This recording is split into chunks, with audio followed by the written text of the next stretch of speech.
How does the NIS2 Directive protect critical infrastructure? Imagine a world where vital services like electricity, transportation, and healthcare suddenly stop working.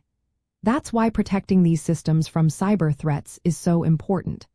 The NIS2 Directive is a law from the European Union that helps keep these essential services safe and running smoothly. It sets clear rules for organizations responsible for critical infrastructure to follow. This way, they can better prevent cyberattacks, respond quickly if they happen, and recover faster afterward. The law covers many sectors, including energy, transportation, banking, healthcare, water supply, and digital infrastructure. These sectors are considered critical because any disruption can cause serious problems for public safety, the economy, and national security.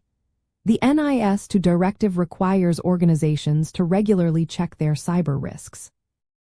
They must develop security plans and use technical tools like encryption and access controls to protect their systems. They also need to carry out security audits and tests to make sure their defenses are strong and up to date. Another key part of the law is incident management. Organizations must have a plan to detect, handle, and recover from cyber incidents quickly. If a serious security breach occurs, they are required to report it to national authorities. This helps authorities coordinate a response and stop the threat from spreading to other sectors. The law also emphasizes supply chain security. Organizations need to evaluate the cybersecurity of their suppliers and take steps to protect the entire supply chain. This is especially relevant now because many critical systems depend on third-party software, cloud services, and artificial intelligence solutions. Ensuring these external components are secure helps prevent vulnerabilities from being introduced through outside partners. Training employees is another important aspect. Organizations must provide regular cybersecurity training to staff. This reduces human errors, which are common in cyber incidents, and make sure everyone knows best practices for protecting sensitive data and systems. The NIS2 Directive also requires organizations to plan for business continuity. They need to keep backups of important data and have strategies to restore systems after an attack.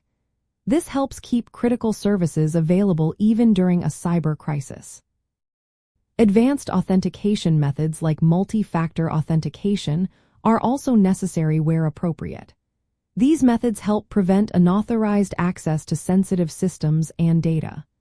Secure communication protocols are required to protect information as it moves across networks.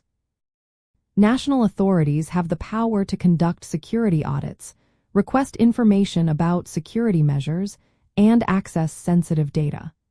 This oversight ensures organizations follow the rules and take cybersecurity seriously. In short, the NIS2 Directive creates a unified legal framework that requires organizations to implement strong cybersecurity measures, respond effectively to incidents, and keep their systems resilient. This is especially important as more critical systems depend on automated and interconnected technologies like artificial intelligence. It helps ensure that vital services stay safe and available for everyone.